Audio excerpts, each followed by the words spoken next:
Hey everybody, thank you for tuning in to another episode of the Smoking Android. Today we are doing part 2 of our CyanogenMod series from A to Z, and we are going to be starting out with the lock screen.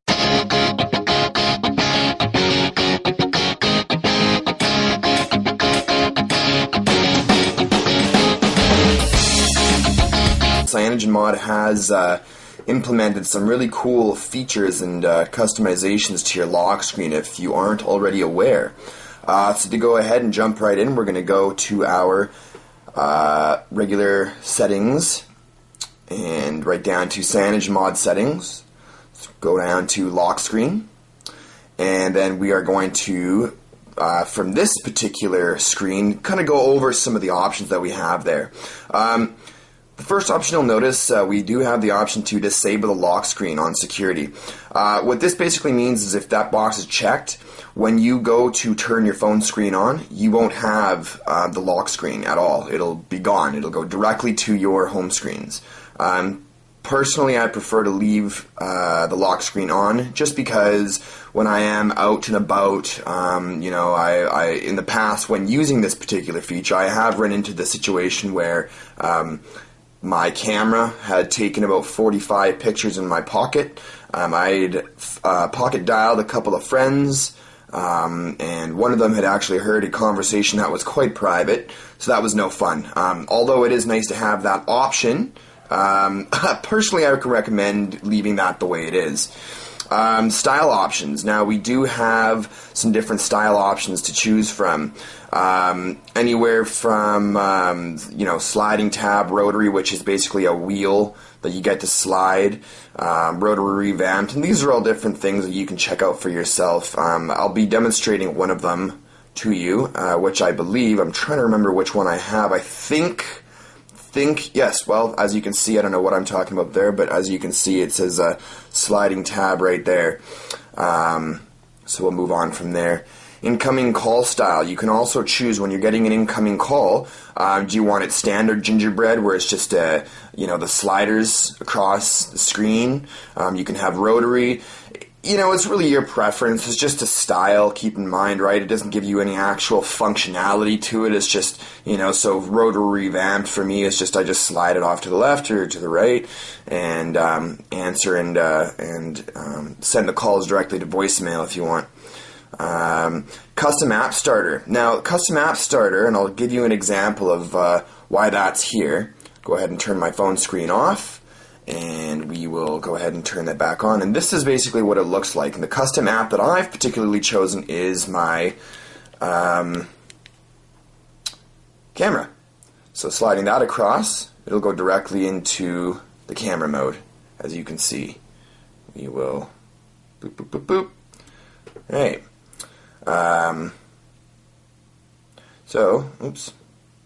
Whoops. There we go. You can hide rotary arrows, which is basically when you've got the rotary lock screen going on, it actually shows you which way you're sliding, whatever particular action you want done. I don't think that's necessary. I'm pretty sure I can remember that after the first time. What else? Use application icon instead. So you can use the application icon of whatever custom app that you've put in your lock screen, or you can use a CyanogenMod one, and it'll just be the little CyanogenMod guy on the skateboard or the little Android guy. Custom application, like I said, you can, and what it is actually is you can choose an action or an application. So, here's the actions, I guess, if you will. I don't know. I don't know. I just know that, something that I would like to have access to directly from my lock screen would be the camera, because when I'm at a party or I'm out and about with the wife or doing whatever, and I want to be able to access my camera, considering most Android phones, 99% of them anyways, don't come with a built-in dedicated camera button.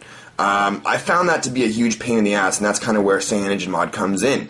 That gives you the option. Now, there are applications on the market that you can purchase, and you get all kinds of different features for your lock screen, which will actually give you the option to add your camera as an application from the lock screen. But why pay when you can have CyanogenMod? Moving on, like I said, I chose the camera app. So, oops, can't change that. We do need to go back to my camera. I don't want to screw around there. All right. Choose your background. You know, you can color fill, custom image, default wallpaper. I just have it as my wallpaper.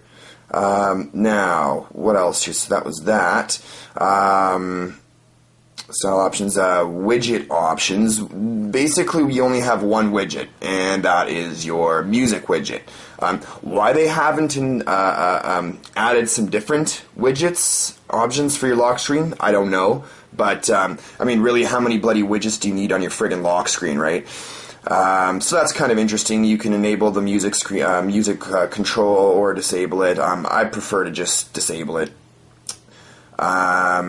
What else here? Style options or widget options. We've gone down. Unlock options. Controls button unlocking with quick unlock. So basically what this is if instead of doing the sliding or anything like that, hit the power button, brings up the lock screen, and then you can just hit the menu button or, you know, whatever you want to basically get into your phone there. Lock screen gestures. Now this is a really cool one, I thought. Lock screen gestures. Basically, what this enables you to do is remember how before I showed you how I have the dialer, I have the camera application, then of course we've got unlock, and in fact I'm just going to go ahead and show you.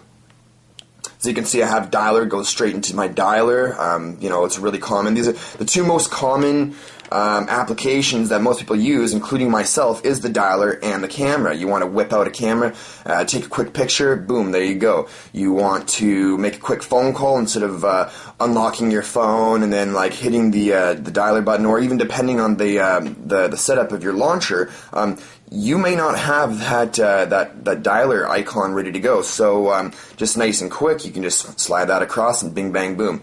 Now, as I just slid that across, you'll notice that I had a gesture.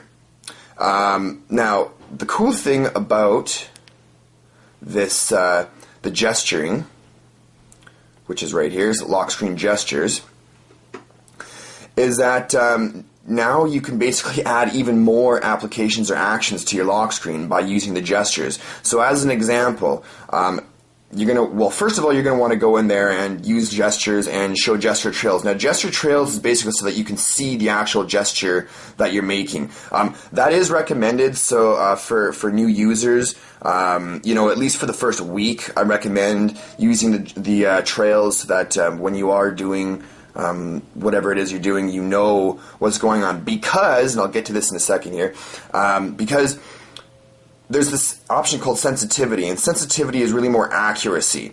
If you set this all the way up to the top to 12 where it says strictest, that basically means that whatever gesture you've designed, whatever gesture you've made, you have to do that exactly the way you saved it in the program itself. So if I wanted to make a circle and I set it to 12 strictest, I better make damn sure that it's going to be the exact same circle. Now, I guess it's kind of a security feature, which is nice, but generally, say for instance I wanted to make a gesture for my camera and I just made it as a little C.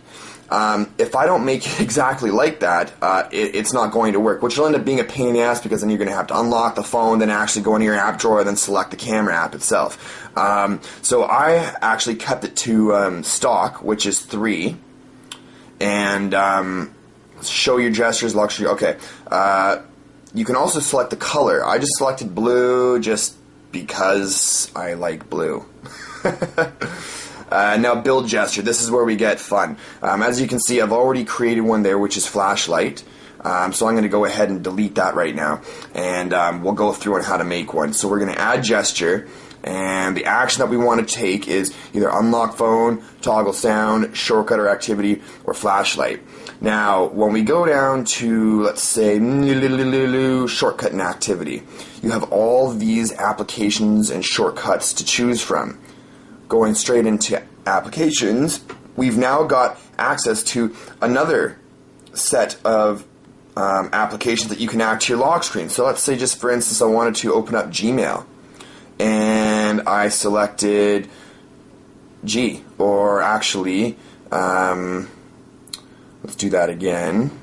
Shortcut or activity, select Gmail, because I do, applications, I do check my Gmail frequently throughout the day, and it is a bit of a pain in the ass for me to. And this is the lazy person's way of doing things, but I mean that's the whole point of having customizations and stuff, is just to make things even faster, right? So we're just going to do mail. We'll do the M, okay? Click on done, and we'll go ahead and turn the phone off. Back at the lock screen, M, and it should have launched it for me. I don't know why it didn't.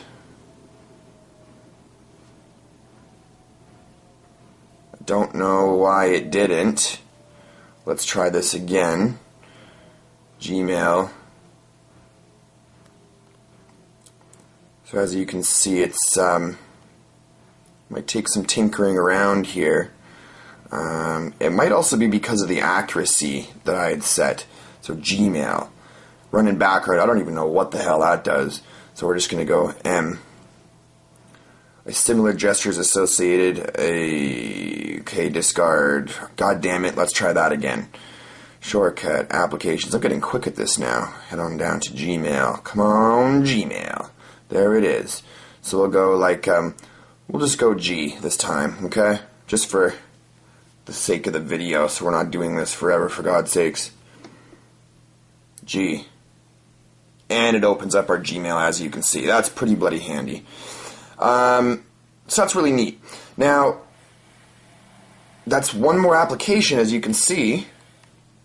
Now I have my camera application and my Gmail application both accessible from the lock screen. So that's one option there. And, of course, going back into this lock screen gestures, build gestures, and if I wanted to add another one to, let's say, unlock the phone, because I don't feel like swiping across or pressing the menu button to unlock it. Actually, you know what a really cool one is? Flashlight. We're going to do flashlight. So, flashlight, I've done this in the past, just a circle, okay? Now, I don't know why it's saying that it's recognizing shit like that, but nevertheless, I bet you it's not going to work now. Let's try it out. It was working for me earlier. Ah, see? Torch on. Bam! And then do it again. Ah, damn it. Damn it. And, oh, as you can see, so we'll go torch on, torch off, off. That's really handy, because if you're in a dark alley and you're walking down the street and you're afraid for your life and ghosts might be coming out to get you, and the only way to get rid of the ghosts is to hit your flashlight instead of going in here and then unlocking and then hitting your apps and then scrolling down to the flashlight app, blah blah blah. All you gotta do, hit the button, and I mean that's pretty easy to do, even if with just your thumb. I mean, you can just, you know what I mean? That's pretty bloody quick. Actually, I'm going to leave that like that, to be honest with you. Alright. So, we'll go on to the next feature. Alright, so another cool feature that the CyanogenMod team has added is the ability to revoke permissions from certain apps. Now, CyanogenMod was telling everybody that they're completely aware of some of the applications out there being able to take advantage of your identity and steal certain things from you, so on and so forth. So what they've done is go ahead and give us the ability to revoke permissions. And in order to do that, you're going to go into your settings, CyanogenMod settings, go into application, and permission management. Okay? Now, before I show you how to do this, you need to know that if you're a novice user, you should really stay away from this option. The reason behind that is because a lot of applications require certain permissions that you may not think are necessary, but a lot of applications piggyback off of other applications and other processes in order to perform the way they're supposed to.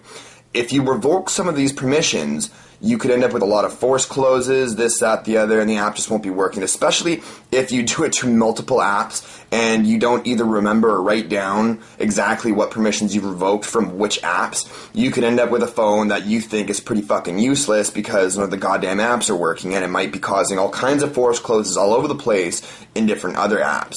So, with that said, we're moving on. So now that that's checked off, we're going to go back into our settings.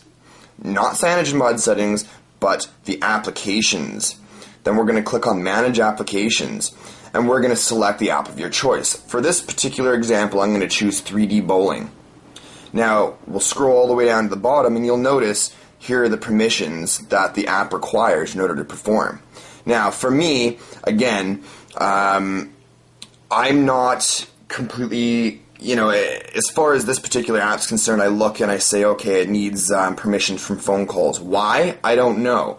Could it be making calls when my phone's turned off? I don't know. Probably not. I haven't noticed any issues with anything, and I do monitor my apps quite closely. But just for the purpose of this video, I'm going to go ahead and click on that. Once we click on that, it might be kind of hard for you to see on camera, but as you can see, it strikes it out. So if I was to click on it again, it unstrikes it. Click on it again, strikes it. That's basically how you enable or disable certain permissions depending on the particular app. Now, another feature in the CyanogenMod settings, application settings option, I guess, is, oops, sorry, that's not true. It's not in CyanogenMod settings. This is actually CyanogenMod little thingy here. No, it's not. Where am I going here? I believe maybe it was actually CyanogenMod settings, applications, and aha, install location. It's a really neat feature. Some apps don't give you the option to move from your SD card to the phone or from the phone to the SD card. This will force it. Okay, I tend to just choose automatic, and the reason behind that is because, if I needed to back up my apps, I'll back them up using Titanium Backup, and it'll create a backup that's put onto my SD card. Now, the way that Android works is that if you want faster access to your apps, you want your apps to run smoother, games, whatever it may be, generally installing it to the internal SD card is the best way to go. And the reason behind that is because it doesn't have to go through or use and be limited to the speed of your SD card in order to read the data. This way it's right on the phone itself, it can access it instantly, and it's based off of its own internal speeds, as far as I understand it, that is. So that's kind of a neat little feature there. Okay, so another feature in applications, a feature that I actually haven't really used that much and haven't, well, not that much, I have never used it once. So with that said, I haven't even explored it too much except for what I've read on the interwebs there. Phone goggles is basically like, there's many apps out there, third-party apps on the Android market that it's kind of like a drunk mode. When you're drunk and you're at the bar and you want to call that chick or, your buddy, blah, blah, blah, blah, blah. It's 4 o'clock in the morning, and if you called them, they're going to tear a strip off your ass the next day.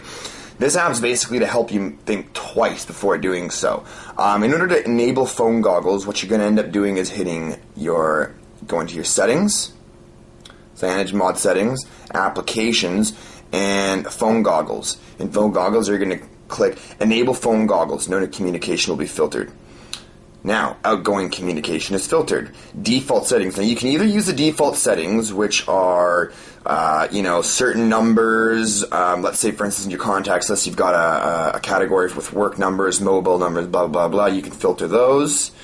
You can have the period when to start and when to end it. So let's say 10 o'clock at night until 5 o'clock in the morning, just to be safe. Request for confirmation. Select which way the confirmation should be requested before filtering the communication.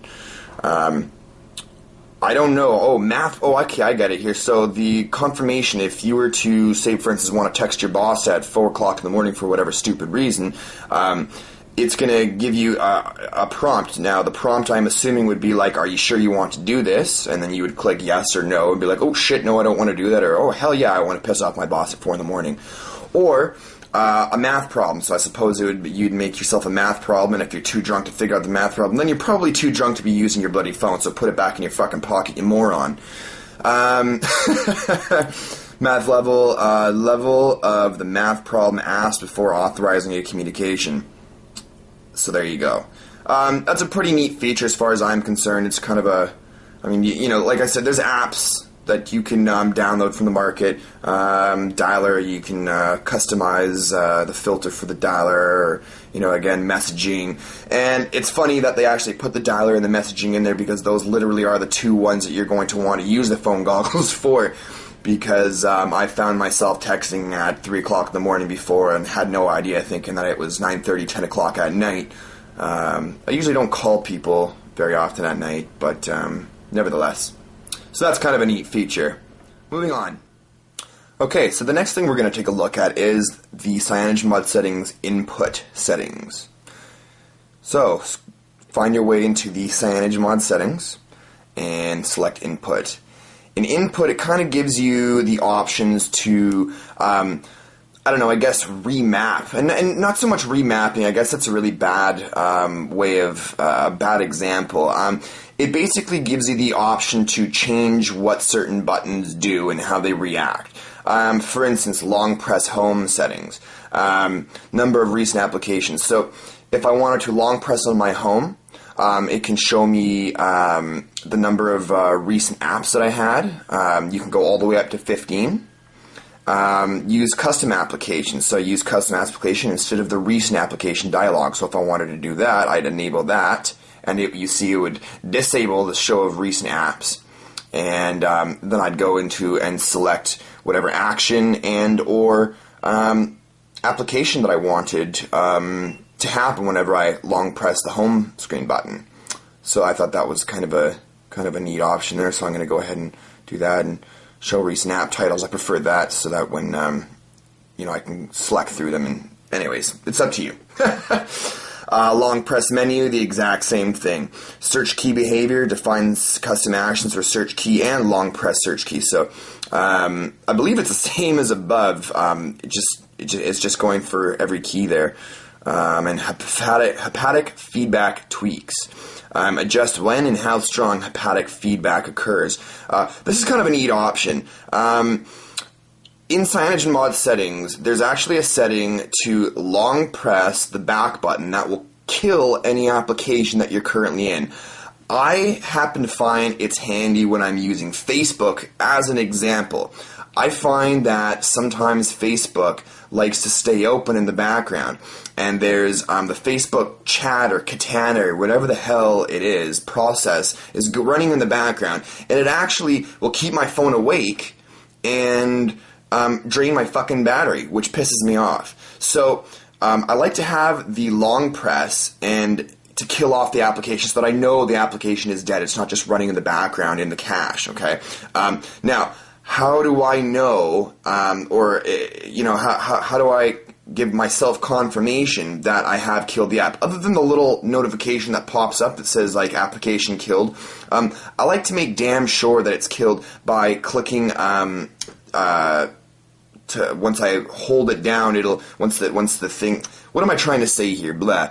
I'll hold it down, and once I do that, it'll give me a little kind of a hepatic feedback jolt to kind of confirm that whatever the hell it was I wanted to do is done, if that makes any fucking sense whatsoever. So that was kind of neat. So hepatic feedback. Use hepatic feedback on key press or soft keys and certain UI interactions. You're probably going to want to leave that checked. Because if you uncheck it when you press whatever buttons or anything, basically hepatic feedback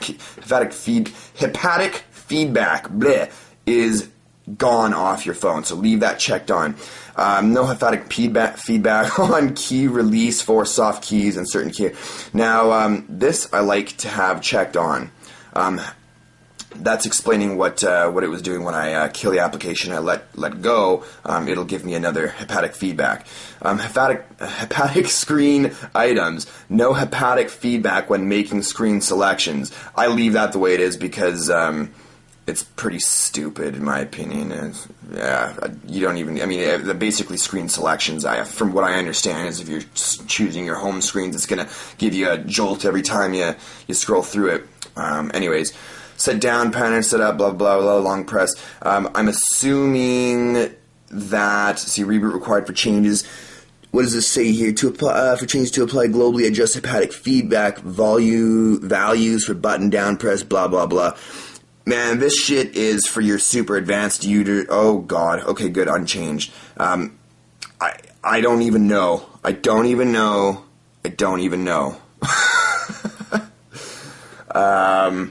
What else here? Buttons. Volume rocker wake. That was a cool one.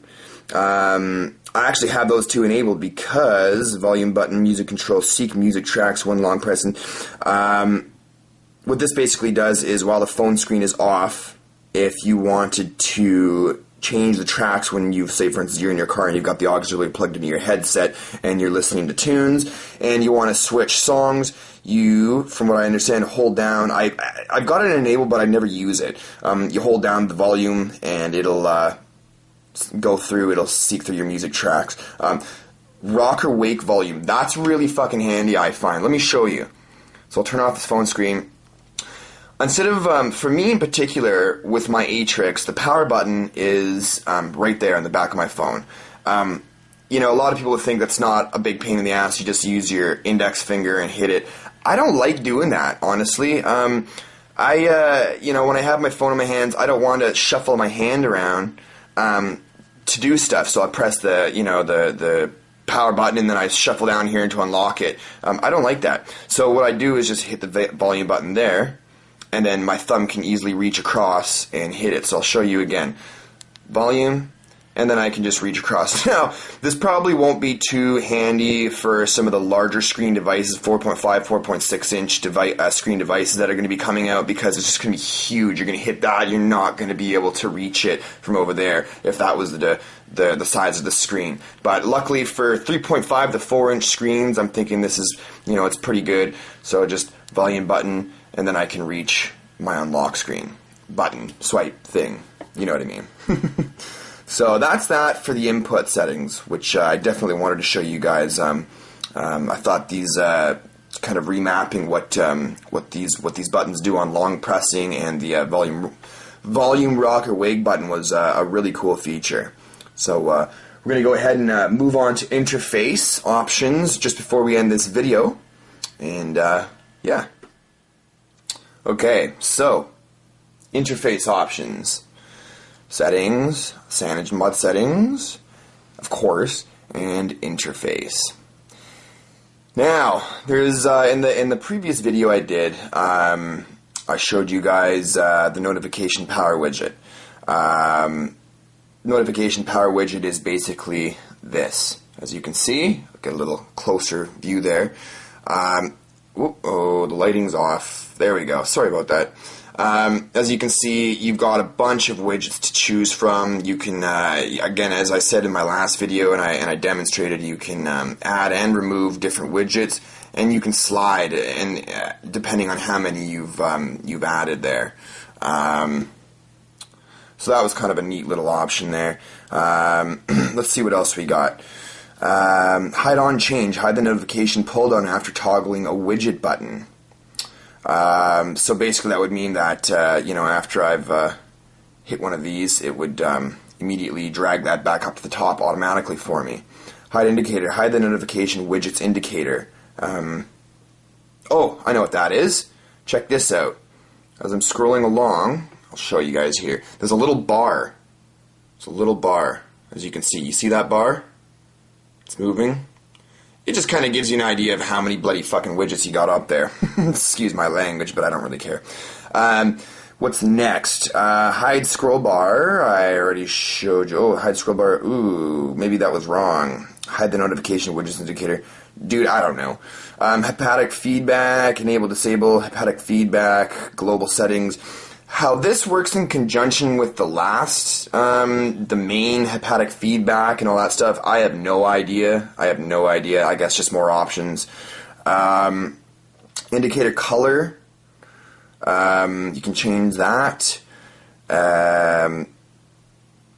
Widget buttons. Again, we are in the notification power widget, so we'll get out of there.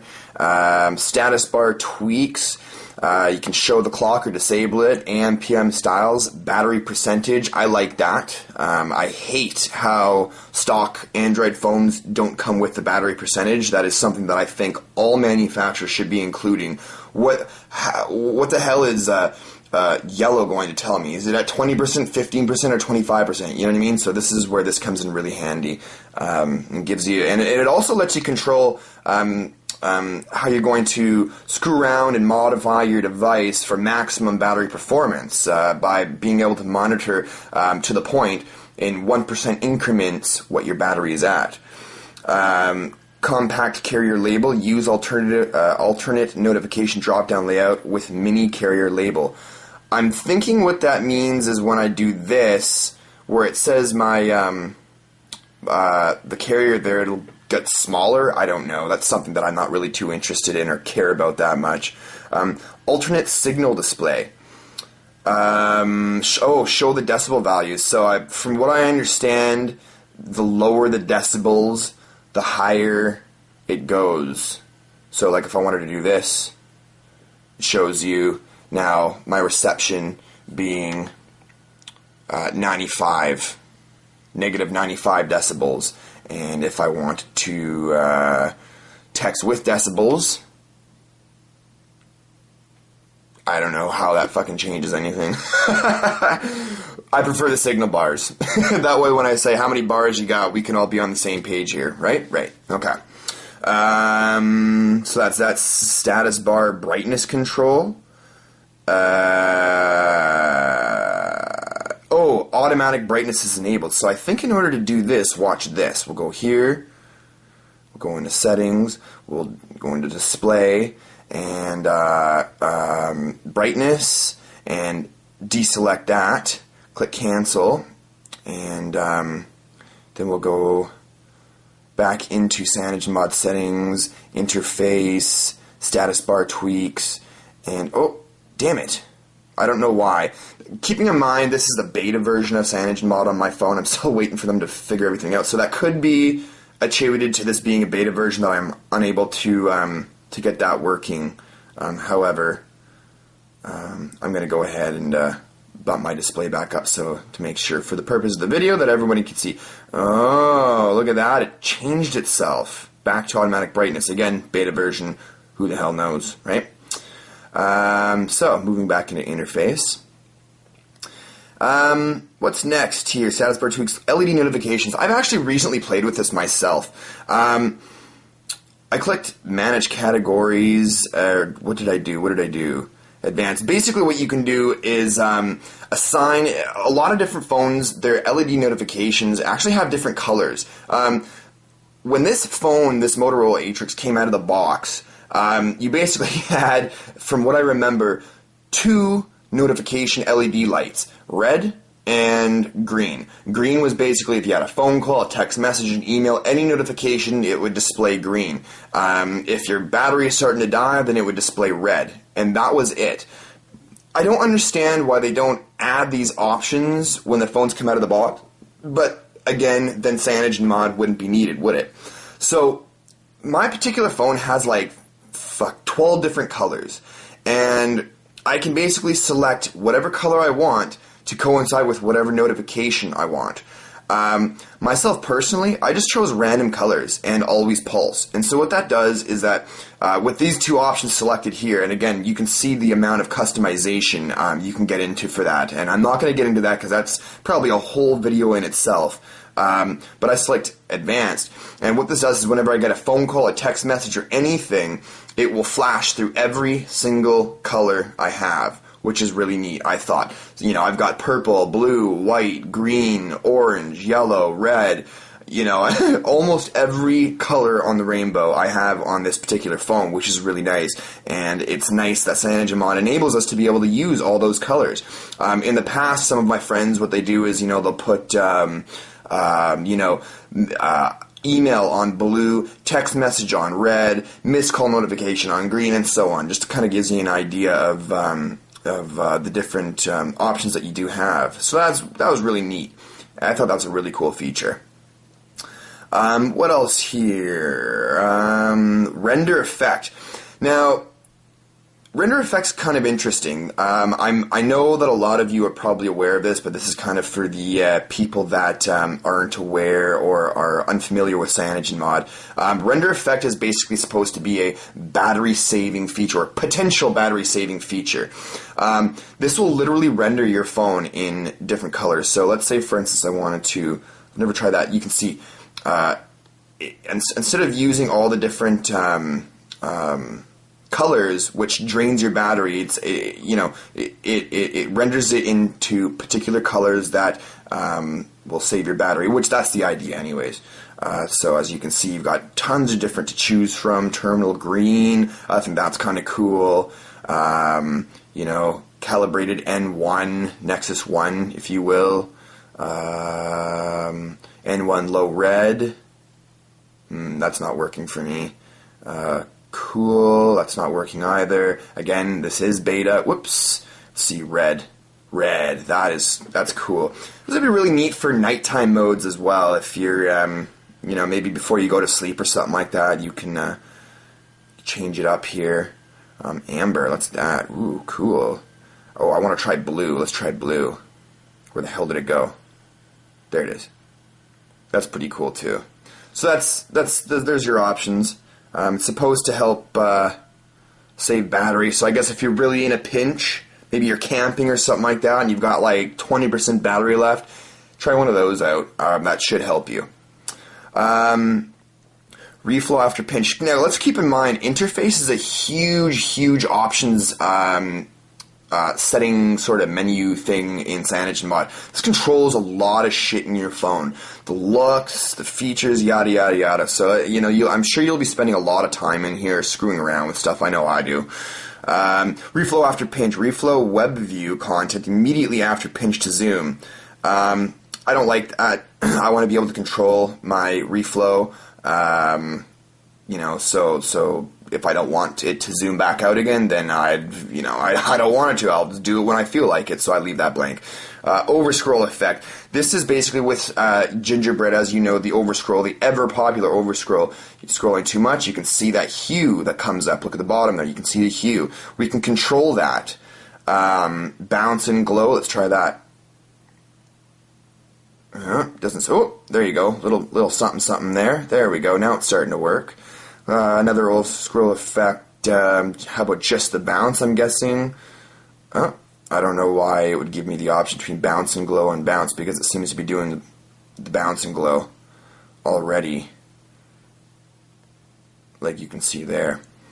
So we'll select none. There you go. With just the scroll effect. Edge glow, what's that?